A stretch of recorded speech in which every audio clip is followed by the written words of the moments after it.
Light from the hallway creeps into my room, along with the Shadow Man too, I assume. Never before had I seen such a form that could change the candle's flame licks in a storm. Light as a monkey creeping on his knees, and he perched on the edge of the bed, if you please. Lest he begin.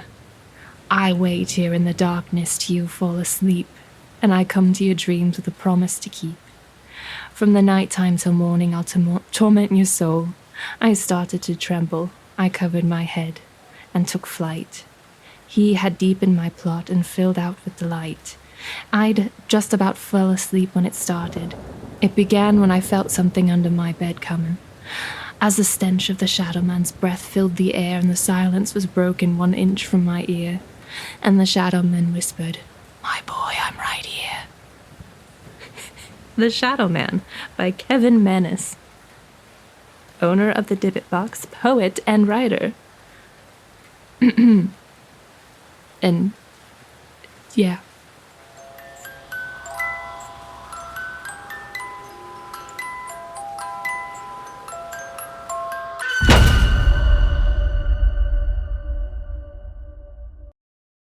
Welcome to today's episode of Remnants. What did you say?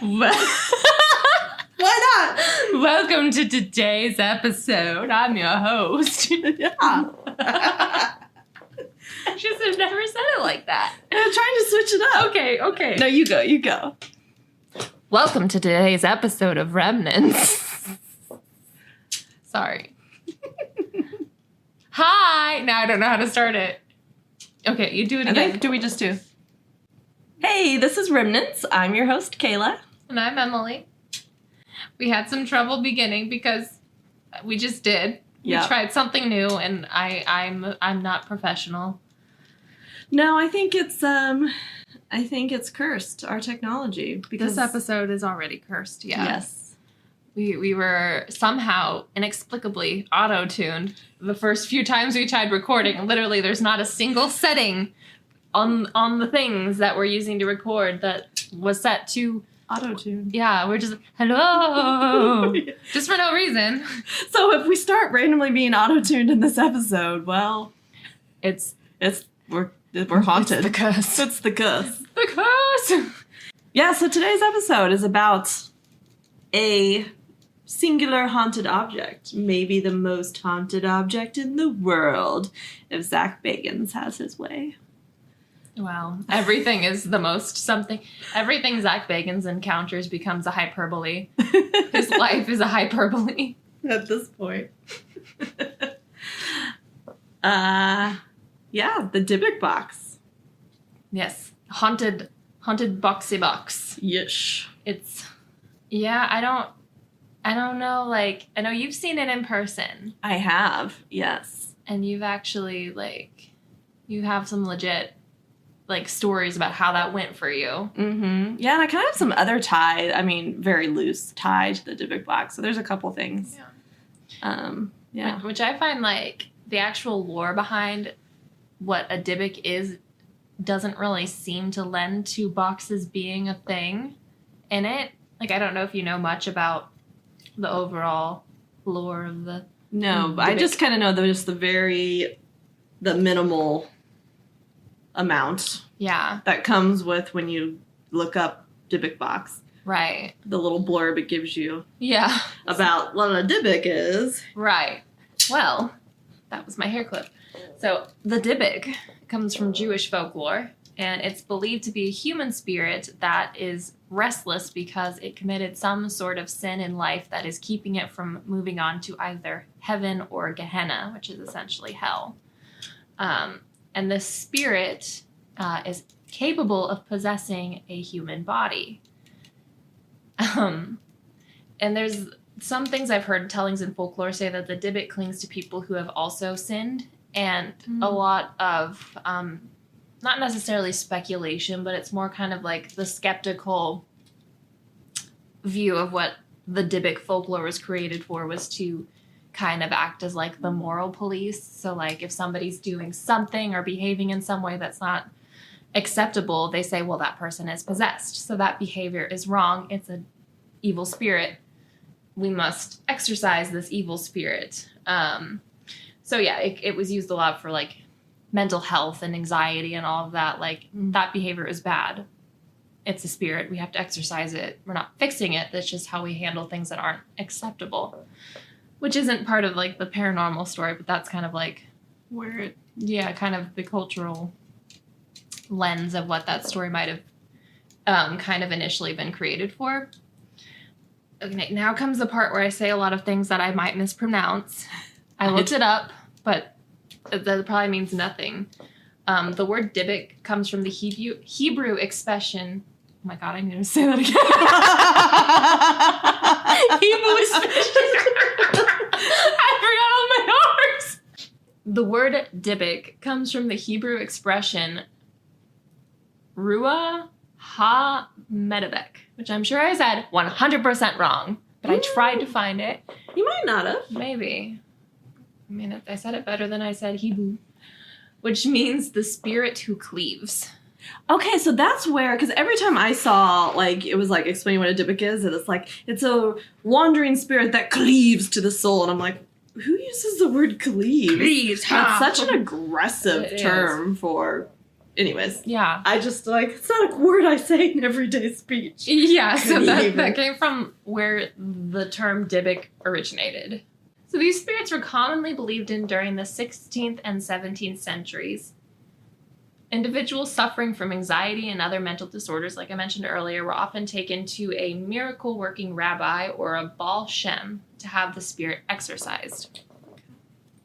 A Baal Shem went by several names, but they all translated to master of the name in Hebrew. These men were regarded as miracle workers in Judaism, capable of curing all sorts of ails through the knowledge of the names of God. During the 17th and 18th centuries, the Baal Shem traveled Eastern Europe performing cures using herbal remedies, folk medicine, and something known as, tetragrammaton. Fuck, I said it wrong. Tetragrammaton. So tetragrammaton refers to the 4 Hebrew letters that signify the ineffable name of God. All right. Fancy sounding sentence. Mm-hmm. Big words. Yes. See, I can talk. These letters were often inscribed on amulets to assist the Baal Shem during an exorcism. I think the best reference, and I was laughing earlier when you mentioned the mummy because I was like, oh, it's in my notes. So the best reference I can think of when discussing tetragrammaton is Benny from the 1999 Mummy. So in the scene where Benny first meets Imhotep, he's like frantically fumbling through all of his amulets and none of them work until he gets to a prayer that he starts reciting in Hebrew and he pulls out that amulet. Yeah. And I almost wanted to watch back to see like, were there multiple? Because like they refer 4, like that's what they reference in like what the Baal Shem would use in an exorcism as those 4 tetragrammaton. I don't know if that's specifically what that was, but I found that very interesting. It was the first thing I thought of, obviously, because I love the mummy. But like, yeah, so that's what you do. If there's a Dybbuk, you go back to possession. So Jewish mysticism is known as Kabbalah. There isn't a single definition of Kabbalah as it varies by time period, tradition, and the aims of those empowering it or employing it. To explain it simply, Kabbalah is an esoteric teaching that seeks to describe the relationship between mortal man and the eternal God. It is from Kabbalism that we get the rituals for exorcising a Dybbuk. In Judaism, the concept of possession is based on Gilgul, or transmigration. All this sounded so cool. Yeah. A concept related to this in Kabbalism is, I'm going to say this very wrong, Ibur Neshama, meaning soul impregnation. Oh. Yeah. All right. So possession can be a positive thing. For example, the soul of an ancient sage can enter the soul of a Kabbalist and grant them the additional spiritual wisdom of that older sage. I could use some of that. Me too. I could, my soul could be... Take over and make good decisions. I was going to say impregnated, and I was like, no. I don't like that word. I couldn't say it, but yeah, I could be possessed by somebody who's like good with money. Possession by a Dybbuk is more sinister. These possessions are unwilling. The soul committed a sin in life that needs to be basically they need to sacrifice almost the sin they committed. Like, they need to make up for what they did before they're able to move on. Yeah. So they're sort of a vengeful spirit, but they've got an agenda and they need to try to... And they're kind of just using the person as a means to an end. Like. Yeah, pretty much. So over time, tales of Dybbuk exorcisms were shared largely to impress the holiness of the exorcising rabbi onto others. So it kind of goes back to how it was sort of a tool to spread, I don't know if religious fervor is the right word, but kind of just to keep the religion strong. Yeah. Moving into the 20th century, the concept of a Dybbuk possession was popularized in media by S. Ansky's play The Dybbuk, which was produced for film in 1938. Oh. And a more current adaptation of the tale is the 2012 film The Possession, which features a haunted antique box purchased at a yard sale. And that is where I hand it to you, my friend. That is where our story begins. Well, specifically the Dybbuk Box story. Mm-hmm. It begins in 2001 when Kevin Manus, who he purchased the cabinet from a yard sale in Portland, Oregon. He bought the cabinet from the granddaughter of a recently deceased Holocaust survivor named Kayla. I think that's how you would say it. Who escaped Nazi-occupied Poland to Spain. She was the only surviving member of her family. And after fleeing, she created the Dybbuk Box to deal with her grief, but inadvertently created an attachment with something dark. She lived to be 103, and when she came to the United States, the cabinet was one of the few possessions she brought with her. The cabinet contains 2 copper pennies, one from 1925 and one from 1928. A stone tablet inscribed with Shalom. A golden wine cup. A lock of blonde hair and a lock of black hair. Dried rosebud. A black candlestick holder with octopus legs. And I guess an evil spirit. Yeah, that's like the important part that I feel like is left off the list. Yeah, when you look at the list of what is in the cabinet, I'm like, and also the Dybbuk? Yeah, and one demon. It is kind of sad, like, if she put the box together to deal with her grief, like, are those all things from, like, relatives that were killed or something? Or, like, what? Yeah, I don't know. That's, like, I feel like this story buries the lead a lot of just the massive sadness that was probably associated with it for us to be like, ghost story, ooh. Yeah. Which it's, like, I don't know. There's kind of some, I don't know if holes in the story, but, like, there's some missing information, like... Yeah, like... details. Whose hair was that? Why the rosebud? Why does this cup have... or why does this candle have octopus legs? Literally everywhere that I read, like, they specifically call it the octopus legs, so I'm like, okay. I mean, you can't pass on a candle with octopus legs. Like, that's just weird. Yeah. Clearly that's associated with demons somehow. Yeah. Yeah. That's a weird box. It's a weird box. It's like, guess she found all these things in Spain? I guess. So that's also a hole in the story. It would be 2 American pennies that were in the box. But she brought the box with her. I'm thinking out loud now. Like, maybe the octopus is a symbol. So Kevin buys this box from this estate sale. Within 10 minutes of bringing this box to his antique shop, he gets a call from his store manager who's in hysterics. And she said, someone's destroying the basement. Get back here. So Manus returns, and his store manager just, like, pushes past him and runs out the door and never comes back to work. And then he went down in the basement, and he said he found all the light bulbs smashed, tools were thrown around, and the strong smell of cat urine. God damn it, Kira. Did you go trash this man's basement and pee everywhere? She's sleeping right now. Like, no comment. It was me. No comment. But he did not find any intruder. So. Cat urine, that is a bad smell. I mean, yeah, that's about the worst smell, I think, on the planet.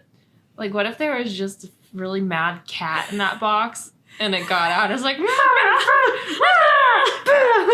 yeah. Destroy! Maybe it literally was just a cat. I mean, they're kind of demonic sometimes if you pick the wrong cat. Yeah. So somebody just sold us, like, how do I get rid of this bitch-ass cat? Yeah. Just put it in a box and market it as a demon box. And we'll put it for sale at my yard sale. It's like Yzma from Emperor's New Groove. Yeah. Put it in a box, put it in another box, and I'll ship it to myself, and then I'll smash it with a hammer. Exactly. I'm done. So the story just is going to get weirder. So then a short time later, Manus gives the box to his mother as a birthday present. Does he hate his mom? I know, it's such a weird, because even if you don't think it's haunted, like, it's not a particularly, like, cool looking box. Like it's very stinky old box filled with hair. Like cat urine. Love you, Mom. Love you, Mom. Don't know whose hair this is. And God.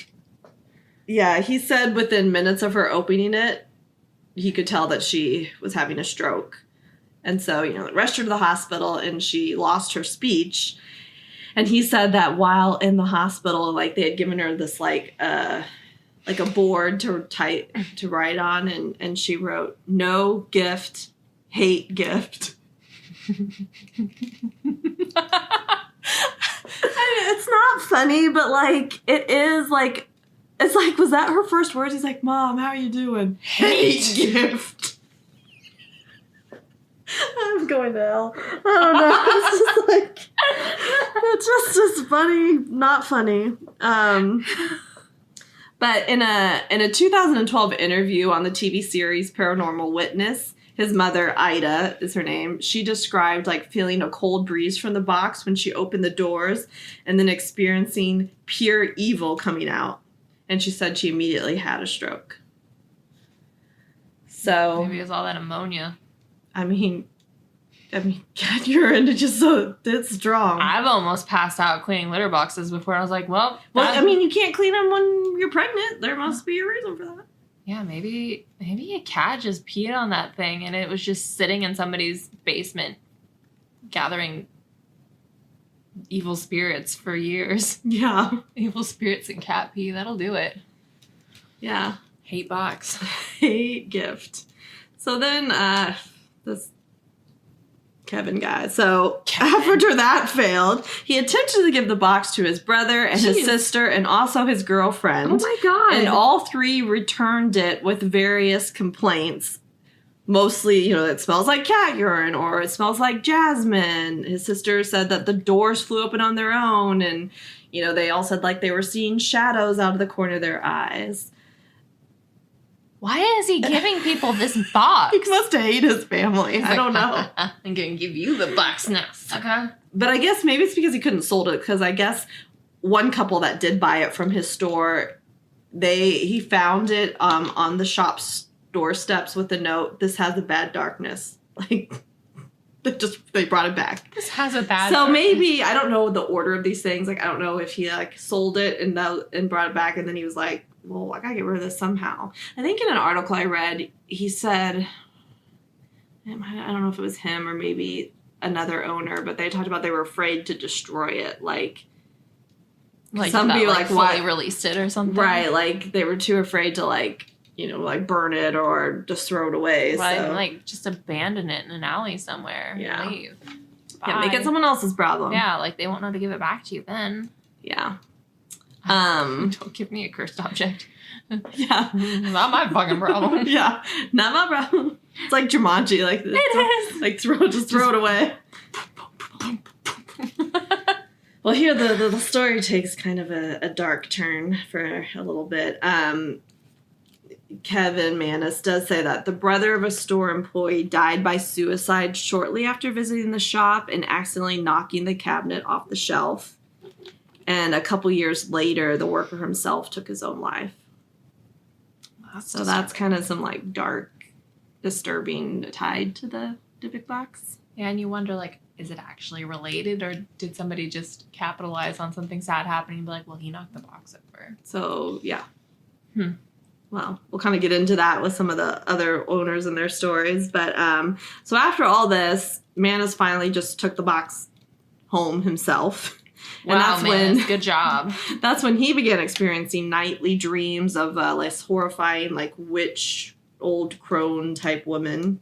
And after, like, describing that to his brother and sister and his girlfriend, they were all like, yeah, we also had those nightmares. So at this point, he's like, yeah, I need to get rid of this. Oh, shit. So this is 2 years of him owning it and trying to get rid of it. So in 2003, he lists it on eBay, and he wrote a very long and detailed, like, product description with all of these, just explaining all the things that have been happening and, you know, the kind of just the history of his experience with it and why he wants to get rid of it. And he ends the description with, help me. So, Oh my God. At this point, like, the details of the next owner is kind of fuzzy, but it apparently was bought from Manus for $140 by a young man named Joseph who lived in Kirksville, Missouri. Some say he was a student at Truman State University. Other articles have said he just lived near the campus. Regardless, that's how it wound up in Kirksville, Missouri.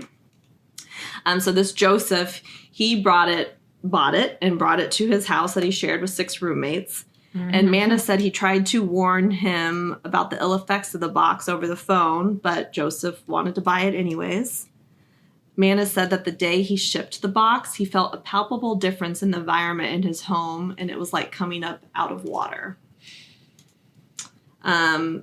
Joseph's experience with owning the box, he apparently lost the majority of his hair. He had insect problems in the house.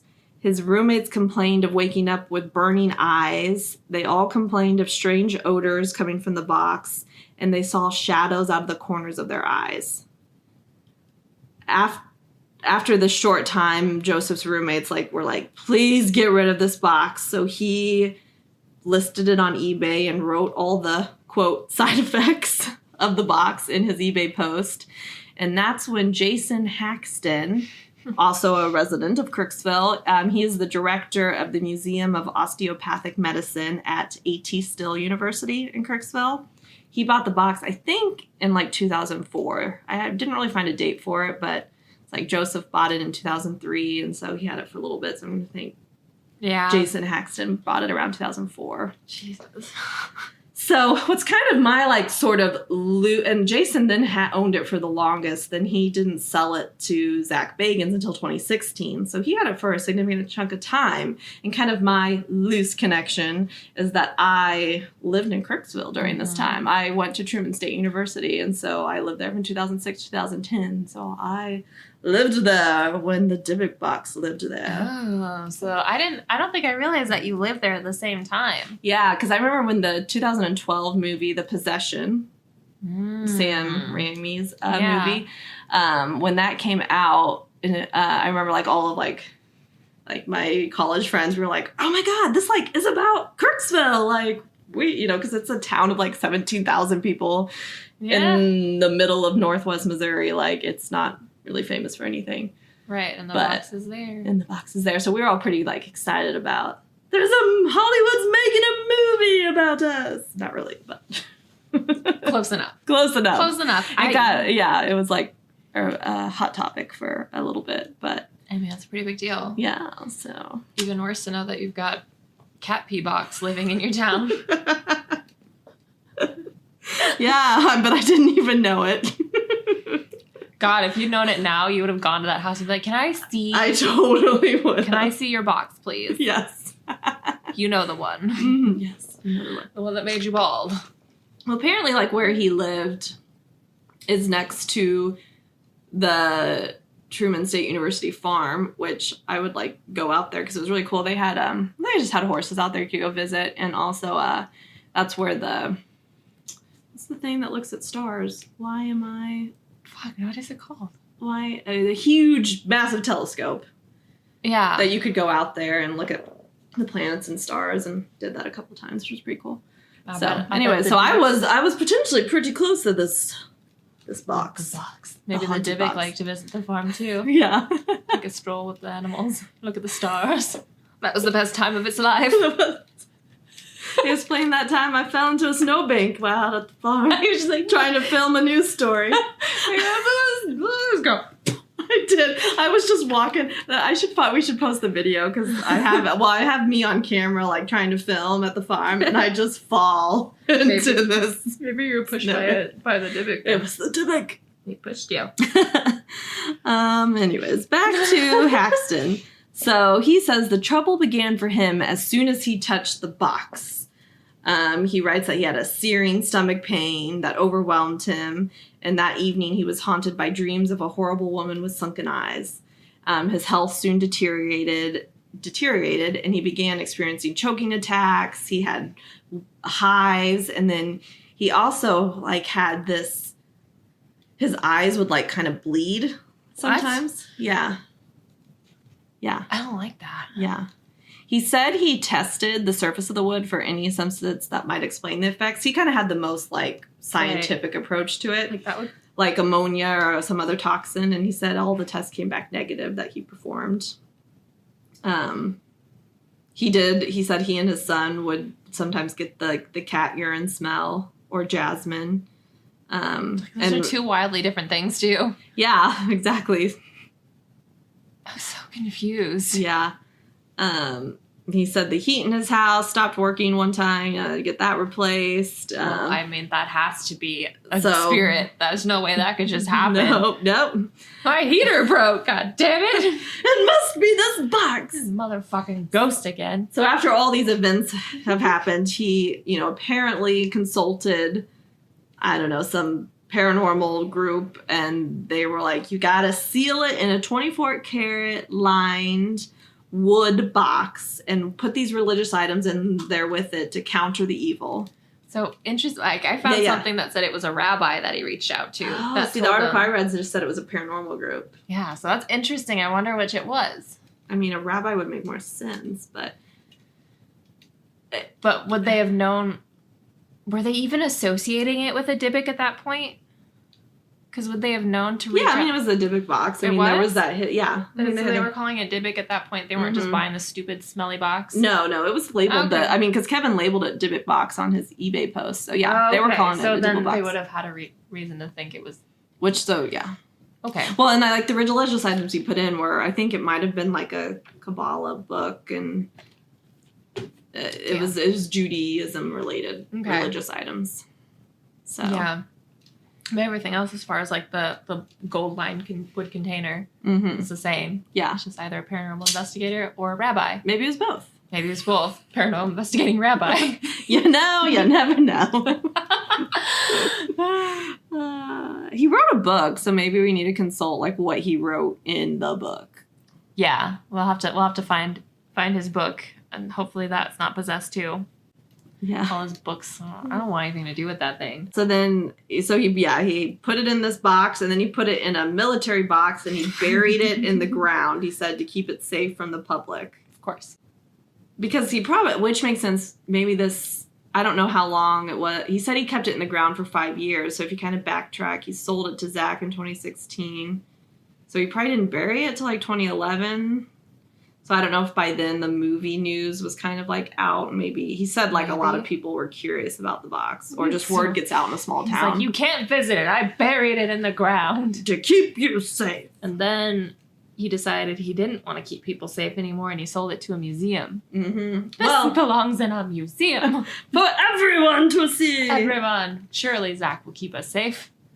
But but there were some. So when the movie was being made, that there were some weird things that happened on the set too. Ooh, so in an entertainment week, this place is good. That's my favorite quote. In an Entertainment Weekly article, the director said like really weird things happened during production. He describes like standing underneath a neon light that randomly exploded. And he says 5 days after shooting wrapped, all of the props from the film were destroyed in a mysterious fire. Huh. That's interesting. Mm-hmm. I've been more exploding lights. Yeah, so... I always find movie curses or like haunted sets so interesting because that happens in a lot of like horror films, especially that just bad things happen. Yeah. Just like... Should we be doing a podcast? I mean, like the Poltergeist... Ooh, we should do that one on the Poltergeist movie. That's actually really sad. And like pretty much everyone died. Yeah, that too. Yeah. I thought I heard something. I got a little creeped out. Oh, and this was like an interesting thing, tidbit of information. So the home that Haxton lives in Kirksville, it's like a historic home, and 4 people have died there, and it's also next to a cemetery. Oh. But he says the activity didn't start in his home until they brought the Dybbuk Box in. But also, he might live in a haunted house. And so you got me hooked watching Sam and Colby now. Yeah, yes. And I was watching, oh shit. This was not even this Dybbuk Box. They had a whole Dybbuk Box unboxing. Oh, yeah, because, Dybbuk Box, you can now buy them just buy them on eBay or Etsy. I saw several on Etsy. Yeah. And this is completely unrelated because they bought a box that belonged to a lady who lives next to a cemetery, and she helps spirits make their way out. And apparently she helps spirits find people to possess. And so Sounds like a nice lady. Yeah, and they just bought this box, and they were like, oh my god, did you just buy a box that contains a ghost that's going to possess us? That's why I brought it up, because she makes Dybbuk boxes, and she lives next to a cemetery. Yeah. So she's just out there catching ghosts in a box, like, oh, gotcha. Now I'm going to go sell you. Off to eBay you go. Do you think, Etsy thinking back, did they ever think that their site would be a site that would sell haunted boxes? Probably not. I guess it is handmade. Hand captured. Hand captured. She went out and got these ghosts all on her own. And then she sealed it up with wax and sold an empty box on Etsy. Yep. For I think they're $80 or something. Kayla legit asked, do you want one of these for your birthday? I'm like, no, I do not. She's no fun, Emily. Yeah. You can open it in your place. Nah. That's what I thought. I don't want to open it here. I'm already worried we bring stuff back as it is. Yeah, so what's one more object? Too many. So, yeah, that's kind of the history leading up to then, the infamous Zak Bagans owning the box, who is still the current owner. Crazy Haunted Museum in Las Vegas. Which I do want to go to, even though it looks... Yeah. So... It's an interest. So I have been, and I went almost exactly 5 years ago today. I went February 17th, 2018, which I think the museum hadn't been open for that long. I think it opened in maybe 2017. I need to probably look that up. But so yeah, I got some. I'm gonna deviate because I gotta tell some funny Zak stories. So my friend Hillary and I, we were mildly obsessed with Zak back in the early in the 2010s. Was it like, oh, you're so handsome, Zak? Yeah. Oh yeah, it was. Well, was it the? I don't want to be talking for Hillary, but I think she had a bigger crush on him than I did. Oh. So we. Oh God. I'm gonna admit this. So we definitely went to Vegas a couple times. We had stalked him on Twitter, where he likes to eat. And he would Kayla, no. And he and Aaron would talk about how they'd walk the strip at night. So we went to Vegas a couple times, mostly to see if we could try to meet Zak. Because this was pre him owning the museum. Did you just walk the strip at night and be like, oh, Zak, I mean, where are you? Not really, but we did go to this restaurant that he liked to frequent via his, he'd post on Twitter that he was there, and we definitely went there a couple times. Day, where is he? Yeah. Is he coming in the door? Hunting the ghost hunter. Yeah. Where? Yeah. I mean, we didn't go so far as to stalk and try to find his house or anything, but we did mildly. And Hillary had the idea, because this was back when we wanted to have a vlog or video series. She was like, let's call it Zak Bagans. But then then we found out his last name's actually pronounced Bagans, not Baggins, so it kind of ruined our... Bilbo Baggins. Zak Bagans. No, it's Bagans the Baggins. Bagels with Bagans. You just meet him I got you a bagel. Be my boyfriend. I think this... Would you like it? It's good. So this is us with a friend who we hosted a couple Ghost Adventures watch parties. We were kind of, but you know what, back then Zak was fun. It was he was sillier and it wasn't so serious back in the 2010s. Because he's had so many people stalk him since then. Hey, we never ever found him, so we we never found him. So we weird. You were just unsuccessful. We were unsuccessful stalkers. That doesn't make it better. The intention was still there, Kayla. Well, the story gets better because we have met him. So when we went to the museum, and I don't know if he still acts this way, but, you know, I think the museum would have only been like open a year or so when we went there. But it's in a house. So the house is haunted. And it's like, it's just a weird vibe, this place. There's like 33 rooms. So like you just kind of go the tour. There's maybe like 10 to 12 people in your group. And the guy just like takes you room to room to all these haunted objects. Well, when we went, like Zach was literally just like lurking behind our group, like in the hallway. Like we'd come out into the hallway and he's just like there in the back, like watching us. And then we'd go into the next room and like we'd come out and I'm like, there he is again. It was so weird. Like he didn't say a thing to anyone. Was he like super intense looking the whole time? Yes. And he was just like, I don't know if he's like just waiting for something to happen. It was just so weird. So then we got just like too weirded out to like go up and talk to him because he was just giving off such weird vibes. We even kind of like lingered of course there's a gift shop at the end. We even kind of just like lingered in the gift shop, like, because he was just kind of lingering, but he just was giving off such weird vibes. We were like, we can't go up to him. And by this point, we weren't quite as obsessed with him anymore, but.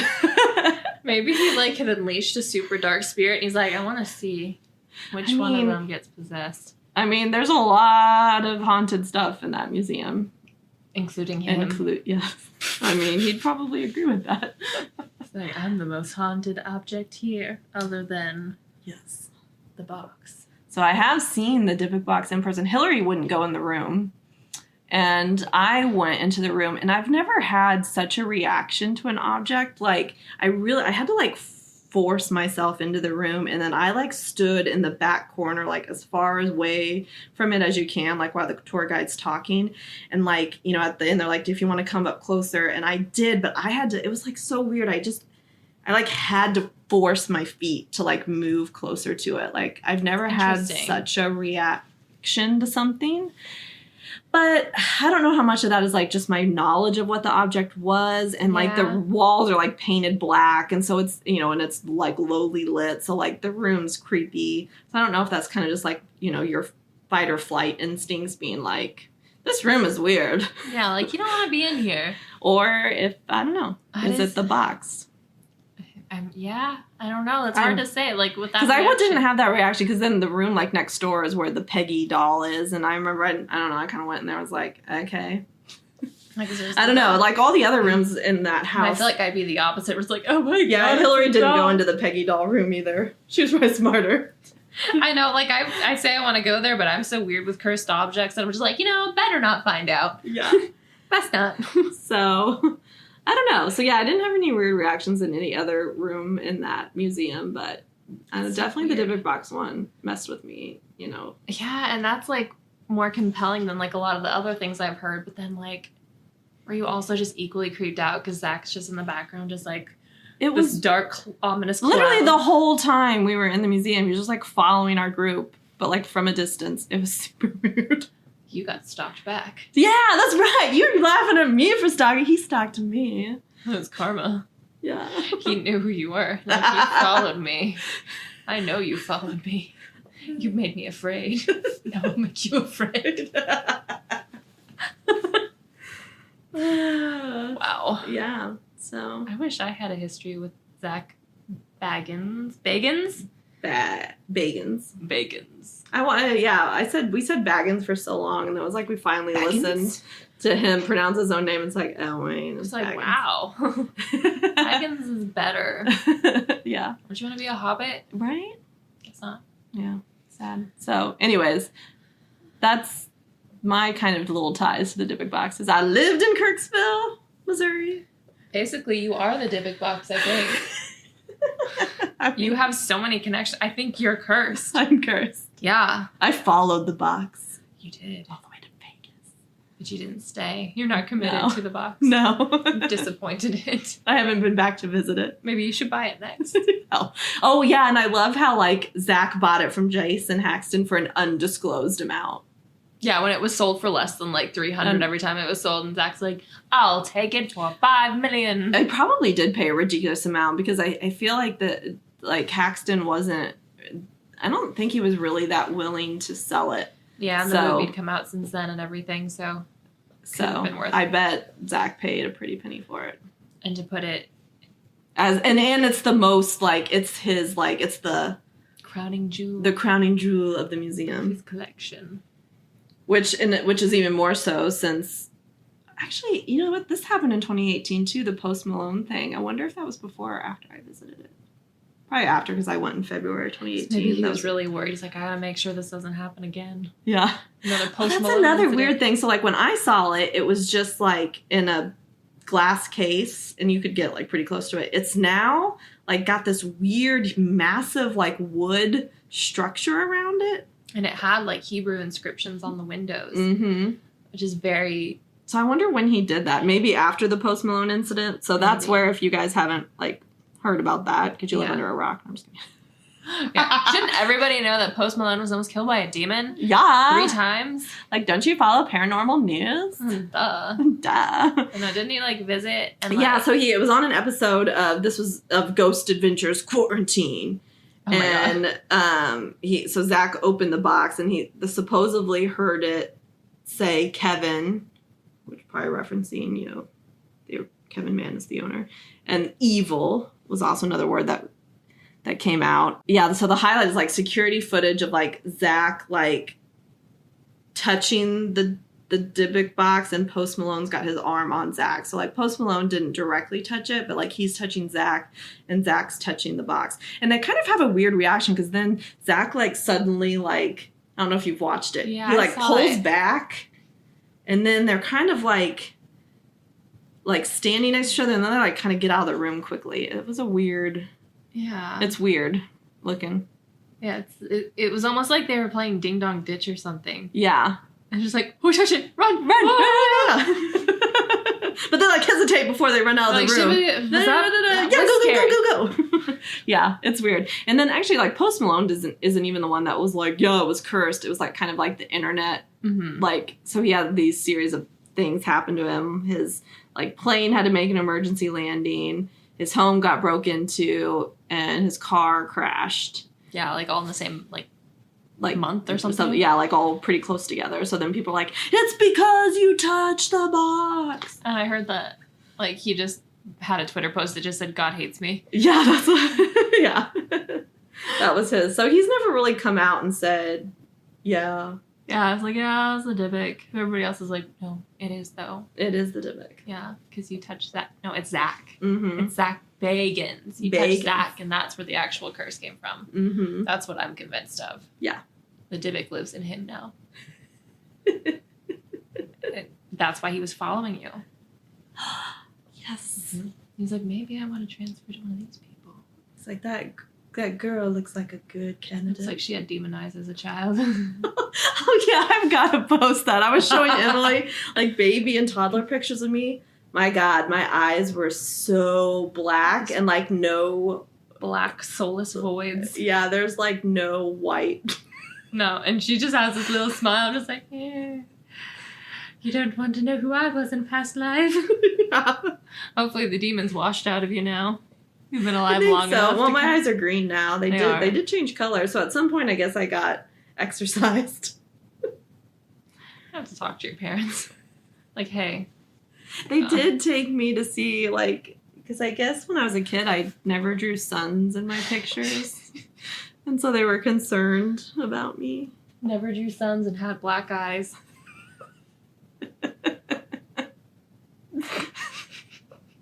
You know, honestly, if you still want to make a connection with Zach, just reach out to him like that. Hey, Zach.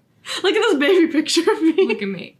Tell me I don't belong in your museum. Museum. In your museum, hey? I think you hang out with a 2-year-old too much. I do. I forget how to say my R's. They go to museum. Oh my God.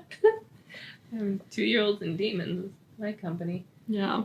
I mean, what do you think about the box? Do you think it's actually like possessed or? Well, so should we talk about the twist ending to this story?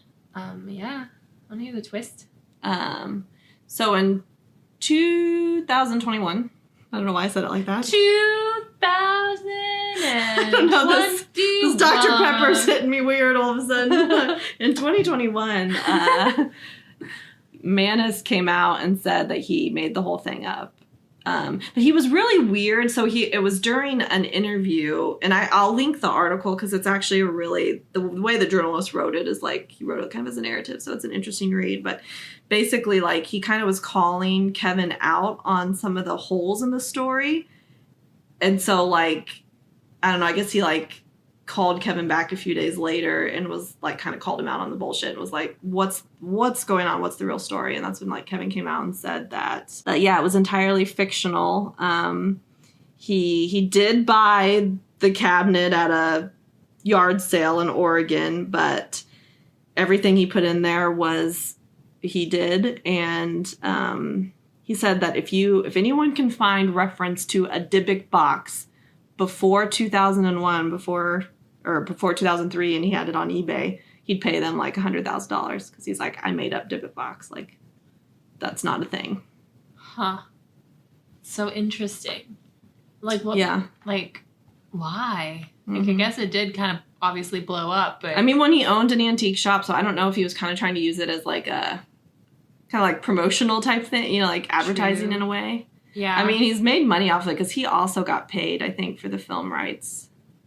So, but yeah, I don't know why it took him so long to recount it, because like he'd been on numerous shows. Yeah. Like even his mom, went on a show talking about her experience, and I guess this journalist asked him about that, and Kevin Manis was like, "Yes, my mother gave like an Oscar-worthy performance," and it's like, I don't know, did she? That's so, did she not? Seem weird. And like, did he just like come clean because he didn't want to keep lying, or like, is this the lie? Or... Right, because now people like, I think because it's gotten so famous because it's now at Zak Bagans' museum. Like, right. I think he's probably gotten called out more on the holes in his story, like this journalist was doing. So maybe he finally was just fed up trying to. Yeah, he's like, this kind of started as a prank and it went crazy, which is like, it's a lot of those stories do start out that way. Mm-hmm. It also just makes me laugh a little because it's like, Zach has this and it's like the centerpiece of his museum, and now they're like, it's not real. Yeah. But kind of related to that, so like Jason Haxton was asked about, this, about Manis confessing to making the whole thing up. And he, quote, said that whoever created the Dybbuk Box gave it a power to do something. The creation of the Dybbuk Box and its story created a ripple effect in people's lives. The sum of the Dybbuk Box is greater than he ever imagined. Mm. So he did, if that quote is true, then he did create the Dybbuk Box, and more than just like creating the concept, he created the curse. Which some of that is like, can just people giving it all of this power make it haunted? Or you attribute everything bad happening in your life to the box. Yeah, it could be that. And I guess it all comes down to what you believe in. Like, if you believe in energies and there being the ability to, like, if you were to blame all of the bad things in your life on the box, then in theory you could be sending all of the negative energy into it. And if it were able to, like, be a vessel and store that, then yeah, it would be a bad box because it's got all the bad stuff, but that's even a thing that could possibly happen. Right. I mean, that's up to, if you believe that. I mean, Sam and Colby on their episode at Zach's museum, they kind of talk about that when they're like trying to, like, when they're in the Dybbuk Box room, I forget which one of them says it, but it's like, well, actually this box has been opened so many times that the Dybbuk would have been released. Yeah. And maybe what's left is just the bad energy. Mm-hmm. Yeah. I mean, it's an interesting concept, like, yeah. And if not even that, like, even if it's not anything related to the box, like, is us just being really afraid of something enough to give it some sort of power, or is it just a scapegoat more than anything? Yeah. So yeah, now I like try to wrestle with my feelings of when I saw it. Is it just, I maybe lean towards, well, maybe I just, because I went in with this knowledge of what it was. Yeah. At the time, it wasn't, a hoax yet. And just the room being creepy, I think maybe just my body didn't like it. Yeah, like, is it enough that mentally, even if it isn't, like, if there isn't a obvious natural reason to be afraid of it. If mentally you have all these stories in your head that make it a threat, you get your fight or flight, response regardless. Like, Right. I don't know. But I mean, I'm sure I would be terrified Yeah. if I saw it. Yeah. Even now, I'd be like, what if it still is true? Exactly. I mean, it's creepy. So Yeah. Yeah. I don't know. I don't mess with that cursed stuff. Like mm-hmm. all the cursed dolls, when they say you can't look at them or, disrespect them, I'll be like, absolutely. Yeah. Whatever you say, I'm not messing with a cursed doll. I don't need that in my life. I don't like looking at normal dolls, even if they're not cursed. I'm like, so we're never going to the Island of the Dolls in Mexico. Oh, hell no. Actually, you know what would keep me from ever going there is because it's freaking spider heaven. Yeah. Oh my God. Like anytime I watch an episode of people going there are so many spiders. Yeah, like spiders and dolls all on one island. Great. Spiders coming out of dolls. Literal nightmare. Yeah. I used to, so my cursed object story from when I was a kid, and of course it's dolls. My grandma used to get me, those porcelain dolls that have this little frilly fancy dresses. Uh-huh. She used to get them for me all the time, even though I hated dolls. Oh. And because it was a present from my grandma, my mom would line them all up on this dresser across from my bed. So they could watch over you. I remember I couldn't fall asleep because I'd be laying awake staring at these dolls, and I was convinced their heads would turn and their eyes would move to look at me. Yeah. And there's one night I was falling asleep, and it literally felt like somebody patted the top of my head, and I'm just like, it's the dolls. It's probably my parents. Just, why would they do that, though? Well, but sometimes the parents would they'll go in and check on the kids. Yeah, I do that with my kid. I just creepily look in his room Is and he stare, asleep? like, are you breathing? Okay. Yeah. So every story a kid has of, like, a ghost in their door is just their parents like, are you alive? Are you okay? Okay. And my kid sleeps with red lights on. Oh, well, It's probably that's so not... terrifying. It's just like, darn. My favorite story my dad tells of like when I was a kid is I guess I just didn't like to wake my parents up, so I would just stare at them till they woke up. And I guess this one night there was like a thunderstorm, and my dad said he like shot up out the bed because like he just like the lightning hits and he just sees this little person, me, staring at him in the night. With your black eye. With my black eye. It's just like, shh. It's just... Oh my God. You were creepy. I was just terrified and you were creepy. I didn't want to wake them up, so I would just stare at them till they woke up. Maybe it's because I was possessed. I think you were. I hope you were. It's gone. I was just a weird child. I hope you're not currently still possessed and like we're just going to provoke the demon that's been chilling. Yeah, it's been dormant for 20 You're like, years. yeah, I like all this stuff you've been doing lately. It feeds me. Well, if my eyes ever go black. First time we use a spirit box and we get one, your eyes are just going to fill in with black. Oh and my you're like, God, oh, that's so creepy. I'm sorry. Don't put that out there. Oh, God. Wow. Well, I think our next episode better be about exorcisms. it should be. It's on our docket. Yeah, we might need to like consult some professionals for advice and be like, hey, one of us is either currently possessed or will be possessed at some point. Yeah, so. And maybe I just do need to go the route of Benny and just have all the options there, just in case. Every religion. Just like, hold on, let me get the right talisman here. Yep. I also have cats, though, so I feel like if I learned anything from the mummy, They don't like cats. I'm safe. Yeah, that's true. Are you going to protect your mama, Kira? Maybe. was not a very... Enthusiastic, yeah. Kind of slowly blinking. She's like, I just want you to stop talking. Honestly, if letting the demons take you does that, I'm okay with it. Oh, I guess we didn't really talk about like what you read at the beginning, what that was. The poem. Oh, right, the poem. So, part of the way we prepare for our episodes is, apart from doing the normal research, we'll watch like other like paranormal shows and everything on the topic. Yeah. Look, we're completing each other's sandwiches. Hopefully I'm saying it the right way. So Kayla always watches Ghost Adventures because she's obsessed with Zak.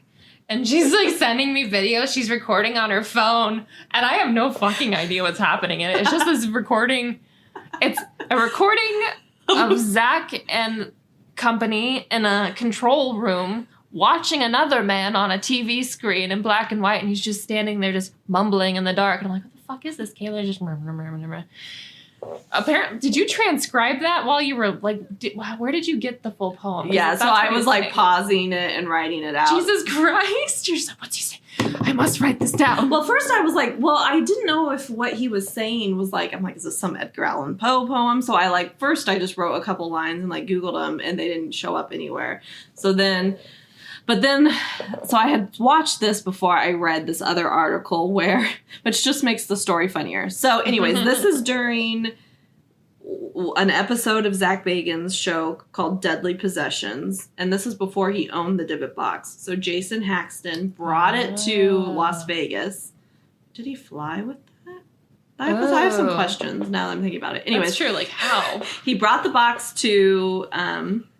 Zak's museum. A demon just checking this again. And he interviews Jason Haxton and then also Kevin Mannis. And so Zak's like, hey, Kevin, when was the last time you saw the box? And he's like, I don't know. It's been like 10 or 12 years. He's like, do you want to see it? And Kevin's like, sure. I'd be like, fuck and even Zak's like, you don't have to. And so Kevin's like, oh, sure, I'll go. So anyways, it's in the basement, like just in this room by itself. And so, you know, Kevin goes in there and then he like opens the box, and then shortly after he just starts reciting, like he goes into a different accent. He's like reciting this poem, and Zak in this control nerve center watching him is like freaking out. He's like, what the fuck is he doing? What is he saying? Like he's calling on, you know, like he's doing some sort of ritual. They're like, this is, I don't know if it's like Aaron or Billy say like, this is like witchcraft type stuff. Like they feel like he's like invoking something. He was talking in a weird British accent. It was, and the poem, I mean, it's a good poem. It's kind of creepy. Well, it turns out, so in this article, Kevin said that he was just brought into this room and they like closed the door and like didn't really explain anything. And he was like down there for like 25 minutes and he was like got bored and he was like reciting this poem at a play in a few days. So he just like decided to practice it. Because he was bored just, like, waiting on them. And he's like, this fits the theme. But he's also weird because he's, like, talking to the wall as he recites it. So it's like, I feel like he was also putting on a bit of a performance. Yeah. And I think Zak, I guess, did dramatize it in the editing. But I think at the time, like, he didn't know what was going on. I mean, that would be creepy if you're watching this guy in this room and all of a sudden he goes into a different accent and starts reciting this creepy poem. Like, right? He would be like, what the fuck is he doing? Yeah, and the way he's positioned, he's just this dark silhouette behind a post that kind of occasionally pops out. It's just like, oh my God. Yeah. What's happening? But, like, I don't know. The whole thing was just so bizarre. So you should watch, like, if you guys have Discovery Plus, like, watch the Deadly Possessions episode of the Dybbuk Box. It is, it's just weird. And both the interviews with Jason Haxton and Kevin Mannis, they just kind of give off weird vibes. And I don't know how much of that is Zak or they're weird. All of them are weird. I don't know. Or it's the way it's edited. Yeah, to make it kind of creepy. A lot of it, but at one point they like slow, like Jason Haxton kind of gives this like creepy smile because he actually calls it like the wish box because he thinks like good things have happened to him, which in some ways like he made a lot of money off the movie rights. So like he kind of says like it's been more of a blessing than a curse, and he gives like a creepy smile and like it like the editing like zooms in on his creepy smile and it's like, why TV?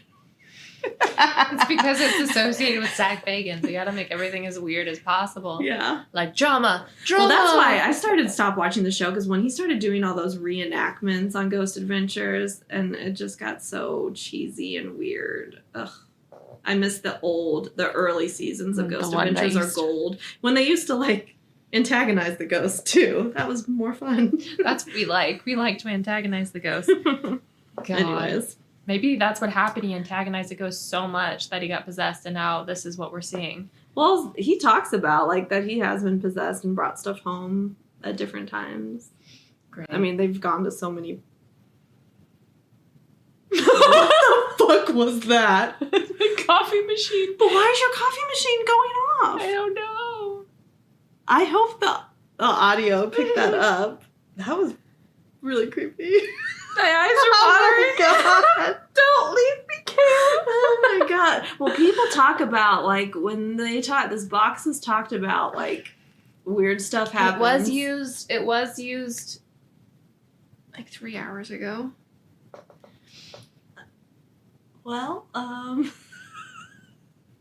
we hope we'll see you guys. Me as a Dybbuk just over there just like, God, I could use some coffee. That was weird. Fuck. Don't go. Okay, sleep over. Yeah, just we're not recording here anymore. Anyways, how do we? We're getting ready to end the episode, so I don't know. Is there anything else we want to talk about? No. Okay. Blowing out this candle. Anywhere sells sage late at night. Yeah. Wait, where can we buy it at 9 p.m.? Walmart, you think? Sure.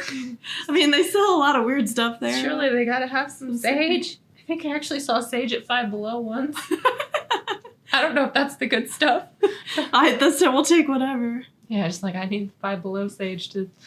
Maybe make some salt rings. I don't know. Let us know if anything creepy has happened to you while you listen to this episode, because that's apparently a thing. So, yeah. You should see my face right now. It is. She is not amused. Not I think I'm amused. just, like, laughing uncomfortably because I don't know how else to react. This coffee pot's are weird, man. Yeah. That's all there is to it. Mm-hmm. You're gonna go with me to look at it. Sure. It's brewed a pot. Like, thanks. It's a nice Dybbuk. It made you coffee. All right. Well, I guess that's the episode. Yeah. I'm gonna go look at my haunted coffee pot now. Yeah. Follow us on Instagram at RemnantsPod, and share us, leave a review, comment what you thought of the episode, if any weird stuff happened to you. And hopefully we'll see you guys in 2 weeks. I swear to God, if I dream about an old lady, I'm like, you know what? I'm done. I quit. I'm just not you're gonna going to play Hogwarts Legacy. I am. I'm not going to go to sleep. I'm going to play it all night now. Yep. Well, catch you on the flippity flip. Goodbye. This episode is cursed. This episode is cursed. Are we auto-tune? Woo! Yeah. Woo!